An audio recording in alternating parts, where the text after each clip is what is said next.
இந்த இசைஞானி அவர்களை வந்து கோவில்ல இழிவுபடுத்திட்டாங்கன்னு சொல்லி ஒரு செய்தி பரபரப்பா போய் கொண்டு இருக்கு. ஆமா, என்னன்று அப்படியே தெளிவுபடுத்துங்க. அப்படியே பேசலாமா? அது மாதிரி ஸ்ரீவில்லிபுத்தூர் கோயிலுக்கு வந்து இசைஞானி இளையராஜா போன போது அங்க இருக்கக்கூடிய அந்த ஜீயர் வந்து அந்த மண்டபம் அர்த்த மண்டபத்திற்கு பிறகு கருவறை வரைக்கும் வரக்கூடாது அப்படின்னு சொல்லி தடுத்ததாகவும், அது சம்பந்தமா அதுக்கு பிறகு அவரே அங்கே இருந்து பாட்டு பாடிட்டு கிளம்பி வந்துட்டாருன்னு சொல்றாங்க. சரி, இல்ல அது கருவறைக்குள்ள யாருமே செல்ல மாட்டாங்க தானே, அது நடைமுறை இல்ல தானே? அதுதான், அதாவது இப்போ என்னை பொறுத்த வரைக்கும் அது என்ன நடைமுறைங்கிறத விட இது வந்து தேவையில்லாம எல்லாமே ஊடகங்களே பெருசாக்குற மாதிரி தெரியுது. உண்மைதான். இல்ல பாதிக்கப்பட்டவர் என்று சொல்லப்படும் இசைஞானி அவர்களே அதுக்கு மறுப்பு தெரிவிச்சிட்டாரு. அதாவது என்னன்னா நடைமுறைகள் வந்து என்னன்னா, நம்ம சிதம்பரத்துல வந்து நந்தனுக்கு காட்சி கொடுக்க நந்தி மறித்தது போல ஜீயர் வந்து ஆண்டாளுக்கு பாட்டு பாடுவதை இளையராஜாவை மறித்தது போல இப்ப ஊடகங்கள் சொல்லிட்டு இருக்காங்க. செய்திகள் என்னன்னா, அங்கு இருக்கக்கூடிய நடைமுறை என்னவோ அதுதான் எல்லாருக்கும் பொதுவானது அப்படிங்கிற மாதிரி சொல்றாங்க, கடைபிடிச்சிருக்காங்க. இந்த அர்த்த மண்டபத்து வரைக்கும் அவர் அனுமதிக்கப்பட்டாரு. பொதுவான கோயில்களை பொறுத்தவரைக்கும் நம்ம இந்து சமய அறநிலையத்துறை கோயில்களில் இருக்கக்கூடிய நடைமுறைங்கிறது கருவறைக்கு முன்பு வரல அர்த்த மண்டபம் வரைக்கும் தான் அனைவரையும் அனுமதிக்கிறதான வழக்கம். ஆமா, கருவறைக்கு ஒரு முதல்ல போக முயன்றாரா இல்ல அவங்க கருவறைக்கு போக முயன்றதை வந்து தடுத்தாங்களா அப்படிங்கிற செய்தியெல்லாம் தாண்டி கூட என்னை பொறுத்த வரைக்கும் இவர் குறிப்பிட்ட இடத்துக்கு மேல இளையராஜான்னு இல்லை யாருமே போக முடியாதுங்கிறது தான் உண்மை. ஆமா ஆமா, கருவறை என்பது தனியாக வந்து இறைவன் இருக்கக்கூடிய இடமாக இருக்கக்கூடிய இடம். அதற்கு வந்து ஒரு பணியாளர் வந்து பணி செய்து கொண்டிருக்கிறாரு. இல்ல இப்ப இந்த இந்த அடிப்படை செய்தியில் என்னன்னா, முழுமையாக நம்ம சிறு தெய்வ கோயில்கள்ல கூட பாத்தீங்கன்னா கருவறை வரைக்கும் எல்லாரும் போயிட முடியாது. ஆமா, அந்த கோயிலுக்கு இது அமர்த்தப்பட்டவங்க தானே கருவறைக்குள்ள செல்ல முடியும். எந்த சமூகத்தை சார்ந்தவர்களும் கூட பூசாரிகளாக இருக்கலாம், மற்றவர்களாக இருக்கலாம். ஆனால் என்னன்னா, இப்ப ஒருவேளை அந்த கருவறை வரைக்கும் மற்றவங்களை அனுமதிச்சுட்டு இளையராஜாவை அனுமதிக்கலன்னா தான் அது தவறு. அப்ப இந்த திராவிட ஊடகங்கள் தானே கதறுது, என்ன காரணம்? இல்ல, என்னை பொறுத்த வரைக்கும் இந்த செய்திகளின் அடிப்படையில் பார்க்கின்ற போது இது என்னன்னா, நீங்க சொல்றத வச்சு அரசியல் ரீதியாக திராவிட முன்னேற்ற கழக அரசனுடைய தூண்டுதலோடு செய்வது போல எனக்கு தெரியல. ஏன்னா அவங்க தான் ஆட்சியில இருக்காங்க. ஆமா, ஆட்சியில இருக்கும்போது அவங்களுக்கு இருக்கிற அவங்களே சொல்லிக்க மாட்டாங்க இல்லையா? சொல்லிக்க மாட்டாங்கன்னா இதுக்கு ஒரு மறுப்பு தெரிவிச்சு இது மாதிரி அவதூறு பரப்ப கூடாதுன்னு சொல்லி ஒரு அறிக்கை வெளியிடலாம். இல்ல, ஏற்கனவே இந்து சமய அறநிலையத்துறையில தெரிவிச்சிருக்காங்க. மாதிரி அங்க ஸ்ரீவில்லிபுத்தூர் கோயிலை பொறுத்த வரைக்கும் இது மாதிரி நடைமுறை என்கிறது அர்த்த மண்டபம் வரைக்கும் தான். அதை வந்து எல்லாருமே இருக்கிற மாதிரி அவரு இளையராஜாவும் அந்த இடத்துல நின்று வழிபட்டார் அப்படின்னு சொல்லியிருக்காங்க. அதிகாரிகள் வந்து அதற்கு விளக்கம் கொடுத்துட்டாங்க. ஆனாலும் இந்த குமுகாய வலைதளத்துல வந்து அவதூறு பரப்பப்படுது. அதற்கு வந்து இசைஞானி அவர்கள் வந்து மறுப்பு தெரிவிச்சுட்டாங்க. உங்களுக்கு பொதுவாகவே பெரிய கோயில்கள்ல 3 விதமான நடைமுறைகள் எப்படின்னா, பழனி போன்ற பெரிய கோயில்கள்ல கருவறை இருக்கும், கருவறைக்கு யாரும் போக மாட்டாங்க. அதற்கு முன்னாடி உள்ள அர்த்த மண்டபம், அதுக்கப்புறம் மக்கள் வழிபாட்டு பண்றது.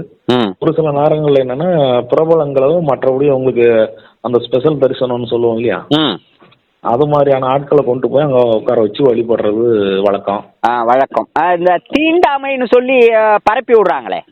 இல்ல, தீண்டாமை என்பதை இந்த இளையராஜாவுடைய இந்த நிகழ்வு நம்ம சொல்ல முடியாது. ஆனால் வந்து ஒட்டுமொத்த சமூக ரீதியாக அவர் மீது தொடர்ச்சியாக திணிக்கப்படுகிறது உங்களுக்கும் தெரியும், எனக்கும் தெரியும்.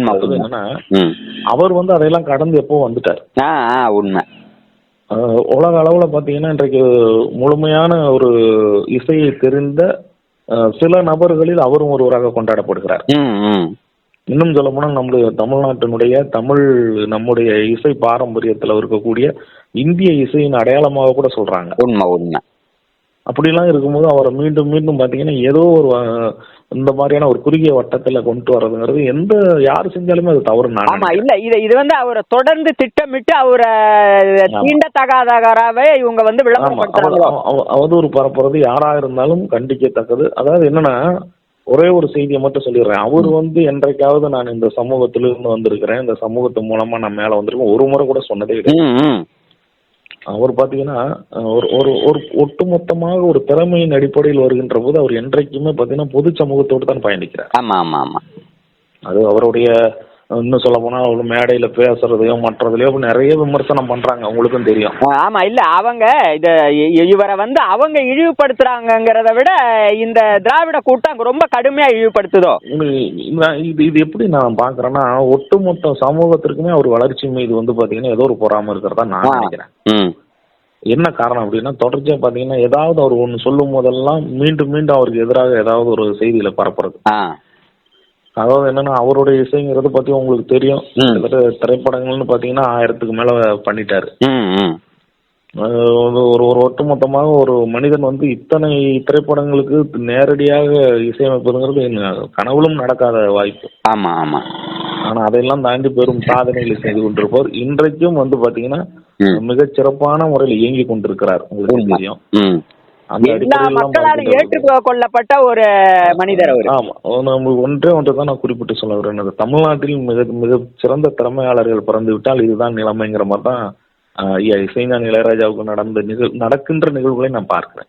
இல்ல இவங்களுக்கு என்ன காழ்ப்புணர்ச்சியா இருக்கும்னா, இவரை வந்து பரிவட்டெல்லாம் கட்டியிருக்காங்க. அங்க தீண்டாமைனா எப்படி தொட்டு பரிவட்டம் கட்டுவாங்க? இல்ல இல்ல, எனக்கு தெரிஞ்சு பாத்தீங்கன்னா இப்போ ஒரு நிகழ்வு சொல்றேன். அதாவது கேரளாவில் வந்து பாடகர் யேசுதாஸ் வந்து பாத்தீங்கன்னா இந்து பாடல்களை பாடினாலும் அவர் இந்து கோயில்களில் அனுமதிக்கப்படுறது இல்லை, உங்களுக்கு தெரியும். அதுக்கான நடைமுறையில் அவங்க என்ன சொல்றாங்கன்னா, ஒரு மாற்று மதத்தை சேர்ந்தவர். அதே உங்களுக்கு அங்க இருக்கக்கூடிய சபரிமலையில தான் அவரை கூப்பிட்டு அறிவராசனம் அந்த அவங்களுக்கு அதற்கான அவங்களுக்கு பட்டம் கொடுப்பாங்க இல்லையா, அந்த விருதும் கொடுக்கப்பட்டது. அப்படிங்கிறப்போ என்னன்னா, உங்களுக்கு இங்க இசைக்கான கலைஞர்களுக்கு வந்து இங்க மதங்கள் வந்து பெரிது கிடையாது. இங்க வந்து இவர் வந்து இறை வழிபாட்டின் மீது அதிகமான நம்பிக்கை கொண்டவர். சரி, இவங்க என்ன இலக்குன்னா, இவரை வந்து இவ்வளவு மதிப்பு இருக்குதுன்னு பொறாமப்படுறாங்கன்னு நினைக்கிறேன். ஏன்னா எல்லாரும் வந்து பிராமணர்கள் காலில் தானே விழுவாங்க. ஆமா. ஆனா இளையராஜா காலிலையும் விழுந்த பிராமணர்களும் இருக்கிறாங்க நிறைய. அதாவது அப்படிங்கும்போது அதை பார்த்து இவங்களுக்கு என்னடா ஒரு தாழ்த்தப்பட்டவருக்கு இவ்வளவு மதிப்பு வருதுன்னு இந்த திராவிட கூட்டம் கதறதோ என்னமோ நமக்கு ஒரு ஐயம் இருக்கு. இந்த கருத்தோடு நான் முழுமையாக ஒத்துக்கொள்கிறேன். என்ன காரணம் அப்படின்னா, இளையராஜா அவர்கள் பாத்தீங்கன்னா நீங்க சொல்ற மாதிரி எந்த ஒரு இடத்திலும் பாத்தீங்கன்னா அவருடைய அது நானும் சொல்ற இசை கருவன்னு கூட வச்சுக்கலாம்.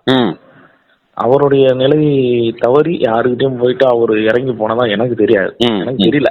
ஆமா, இல்ல அவர் தன்மானத்தை நான் எங்குமே விட்டு கொடுக்க மாட்டேன்னு தானே சொல்லியிருக்காரு. ஆமா, அப்படித்தான் இருக்காரு. அதாவது அவரிடம் வந்து இப்ப நீங்கள் குறிப்பிடுகிற பிராமணர்களும் மற்றவர்களும் தனிப்பட்ட முறையில் யாருன்னு காலில் உழுவுறாங்கிற காரணம் உங்களுக்கே தெரியும்.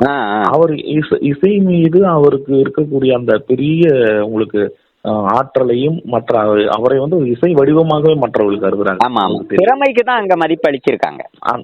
அந்த இடத்துல பாத்தீங்கன்னா ஒரு நான் எப்படி பாக்குறேன்னா, இளையராஜா அவர்களே நம்முடைய பின்னணி என்னவாக இருந்தாலும் சரி, நம்ம வந்து எந்த ஒரு ஏழ்மை நிலையில் இருந்தாலும் சரி, ஆனால் ஒரு மனிதன் வந்து திறமையின் அடிப்படையில் உலக புகழ் பெறலாங்கிறது எனக்கு இளையராஜா முன்னுதாரணமா நான் நினைச்சேன். அந்த அடிப்படையில் பார்க்கின்ற போது அவரை யாரும் தாழ்த்தி விட முடியாது.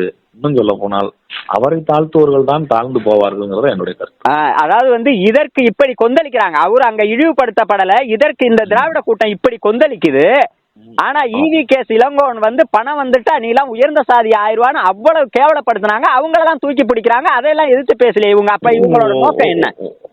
ஒட்டுமொத்தமாகவே நான் எப்படி கருதுறேன்னா, அவர் இளையராஜா வந்து எந்த ஒரு அரசியல் நிலைப்பாடுகளையுமே இது வரைக்கும் எடுத்ததில்லை. ஆமா, அவர் என்னன்னா ஒரு முறை வந்து திராவிடர் கழகத்தின் சார்பாக விருது கொடுப்பதாக சொல்லும் போது கூட நான் வந்து இந்த மாதிரி இறை வழிபாட்டில் இருக்கிறதுனால இது அதாவது கடவுள் மறுப்பு கொள்கையில் உள்ளவர்களிடமிருந்து விருது வாங்க விரும்பவில்லை அப்படிங்கிற மாதிரி அவர் வெளிப்படையா உறுதியா இருந்தாரு.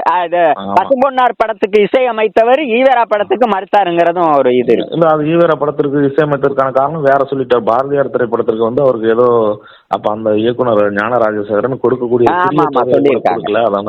அதனால பெரியார் படத்துக்கு அவர் மேல இருக்கு. அப்படி பார்த்தா உங்களுக்கு வேலு பிரபாகரன் வந்து கடவுள் மறுப்பு கொள்கையில படம் எடுத்தப்போ அவருக்கு இசையமைத்து அதாவது இலவசமாக.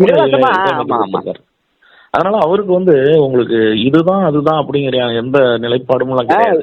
அவர் மீது திட்டமிட்டு இவங்க பழி சுமத்தி இழிவுபடுத்துறாங்க. அது எந்த ஊடகங்களும் கண்டிக்கப்படத்தக்கது. அது குறிப்பாக இந்த திராவிட கும்பல் தான் அந்த வேலையை செய்யுது. அதாவது நீங்க சொல்லக்கூடிய இந்த வண்ணம் சூடிக்கொண்ட ஊடகங்கள் தான் மீண்டும் மீண்டும் இந்த செய்திகளை பரப்பி கொண்டே இருக்கிறார்கள். மிகவும் கண்டிக்கத்தக்கது. அதாவது என்னன்னா, ஒரே ஒரு செய்தியை மட்டும் சொல்லிடுறேன். நிலைப்பாடு எடுத்துக்கொண்டு நாங்கள் வந்து இந்த சமூகத்திற்காக போராடுகிறோம் என்பவர்களை விமர்சனம் செய்தால் கூட பரவாயில்ல. அவர் ஒட்டுமொத்த சமூகத்திற்காக, இந்த மானுட சமூகத்திற்காக இசையமைத்து, அதாவது இசையமைக்கிறது உங்களுக்கு பணம் பெற்றுக்கொண்டு செய்யக்கூடிய பணிகள் தான் என்ற கூட அவர் வந்து இன்றைக்கு அவருடைய இசையின் மூலமா ஒரு கிட்டத்தட்ட இன்றைக்கு 50 ஆண்டுகளுக்கு அவர் வந்து செய்யக்கூடிய அந்த இசை பணி என்பது மக்களுக்கான ஒரு மாமருந்தாக இருக்கிறது. ஆமா, தமிழர் இசையின் குறியீடு. ஆமா, அது இன்னும் சொல்ல போனால் பாத்தீங்கன்னா, ஒட்டுமொத்த இந்திய இசை அமைப்பாளர்களும் ஒட்டுமொத்த இசை கலைஞர்கள் அனைவருமே அவர் வந்து ஒரு மிகப்பெரிய இடத்துல ஒரு குரு மாதிரி வச்சுதான் கொண்டாடுறாங்க. ஆமா, ஆரியர்கள் கூட அவரை வந்து பரிவட்டம் கட்டி மதிப்பளிக்கிறாங்க. ஆனா திராவிடம் தான் திட்டமிட்டு அவரை புறக்கணிக்குது. இல்ல, இதுல ஆரியர்கள் திராவிடர்கள்னே இல்ல. அதாவது என்னன்னா, அவர்களுடைய குற்றச்சாட்டுக்கு நம்ம சொல்றோம், பிராமணர்கள் தானே அவங்களை இழிவுபடுத்துறாங்கன்னு ஒரு குற்றச்சாட்டு வைக்கிறாங்க இல்லையா? அதுதான் என்னன்னா, ஒரு செய்தி என்னன்னா, ஒரு குறிப்பிட்ட சமூகத்திலிருந்து வந்துட்டாருன்னு திரும்ப திரும்ப சொல்றது அவருடைய நிலைப்பாட்டை வந்து பாத்தீங்கன்னா மீண்டும் மீண்டும் இதுல நான் எப்படி பாக்குறேன்னா, பாரதிய ஜனதா அரசு வந்து அவருக்கு வந்து எம்பி பதவி கொடுத்தது இல்லையா?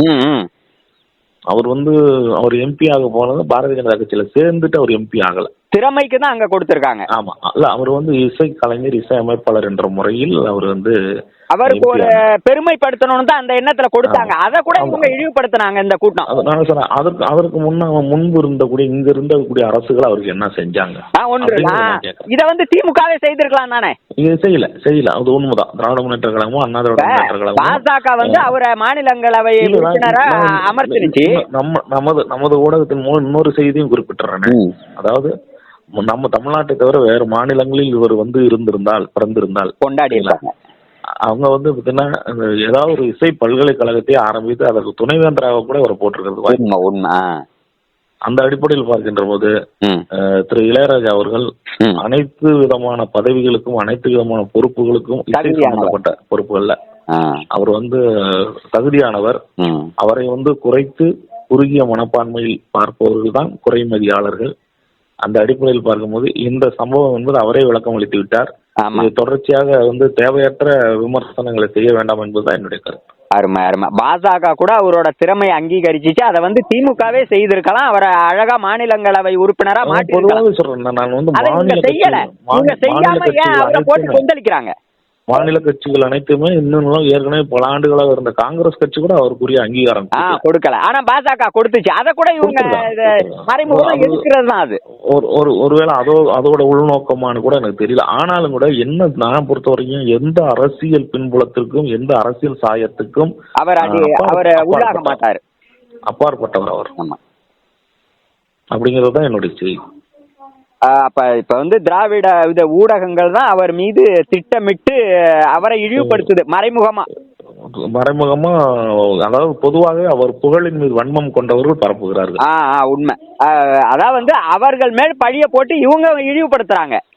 ஆமா, உண்மை. அதாவது என்னன்னா, உங்களுக்கு வந்து பொது சமூகத்துல இருந்து எப்பவுமே பாத்தீங்கன்னா, ஒரு ஒடுக்கப்பட்ட சமூகத்துல இருந்து யாராவது வந்துட்டா அவங்கள வந்து திரும்ப திரும்ப திரும்ப பொது மேடைகள்ல பேசுறது. ஆமா ஆமா ஆமா, அவங்கள தாழ்த்தப்பட்டவராகவே அவங்க திட்டமிட்டு திணிக்கிறது. அதாவது உங்களுக்கு இது வந்து ஆட்சியில் இருக்கக்கூடிய ஆட்சியாளர்கள் கூட பாத்தீங்கன்னா, அவங்க IAS IPS படிச்சுட்டு வந்திருப்பாங்க, நல்லா தெரியும். அவங்க IAS IPS படிச்சுட்டு முறைப்படி திறமையில வந்தா கூட அவங்களை இந்த சமூகத்தை சார்ந்தவங்கன்னு சுட்டி காட்டி பேசுறது. இவங்க தான் அடையாளமே படுத்துவாங்க. அது என்னன்னா, அவங்கள மற்றவங்க கூட அதை பத்திய செய்தி இன்னும் சொல்ல போனா அதை வெளிப்படுத்த வேண்டிய அவசியம் கூட அங்க இருக்காது. ஆமா, ஆனா அந்த இடத்துல அடையாளப்படுத்துவாங்க. அந்த இடத்துல அவங்களை அடையாளப்படுத்துவாங்க. இது எப்படியான மனநலம் நான் நினைக்கிறேன்னா, இவங்கெல்லாம் அந்த இடத்துக்கு வந்துட்டாங்களே, ஆமா அப்படிங்கிற மாதிரி. உண்மையான வந்து மனநிலை உங்களுக்கு இருக்க வேண்டியது என்னன்னா, ஒரு சமூகத்துல இருந்து முன்னேறி வந்துட்டாங்கன்னா அவங்க பொது சமூகத்தோடு இணைந்தது பிறகு நீங்க மீண்டும் மீண்டும் அதை சொல்லக்கூடாது. இல்ல, அவர் வந்து ஈவேரா என்ன சொல்றாருன்னா, சாதியை வந்து சொல்லக்கூடாதுன்னு சொல்றாரு. ஆனா இளையராஜா எந்த இடத்துலயும் தன்னோட சாதியை சொன்னதில்ல. அதற்கு கூட ஒரு குற்றச்சாட்டு சுமத்துறாங்க, அவர் சாதியை கூட சொல்ல மாட்டாருன்னு. அதாவது சாதியை சொல்ல மாட்டார் அப்படிங்கிறது நான் என்ன சொல்றேன், இளையராஜா தன்னுடைய சாதியை சொல்ல வேண்டிய அவசியம் என்ன இருக்கு? உண்மை உண்மை. ஏன் சொல்லணும்? நான் என்ன கேக்குறேன், அவர் சாதியின் அடிப்படையில் இடஒதுக்கீடு பெற்று இசையமைப்பாளர் ஆனாரா? இல்ல அதன்படி ஏதாவது பதவி உயர்வுகள் வந்ததா? இல்ல இதுல திராவிடம் வந்து இரட்டை நிலைப்பாடை எடுக்கிறதையே கொள்கையாக கொண்டு ஒட்டுமொத்தமாக நான் சொல்றேனே, நீங்க திராவிடன் நீங்க சொல்றீங்கல்ல, நான் பொதுமக்களுடைய ஒட்டுமொத்த, அதாவது இங்க இருக்கக்கூடிய பொது சமூகத்துடைய மனநிலை என்னவா இருக்குறீங்களா?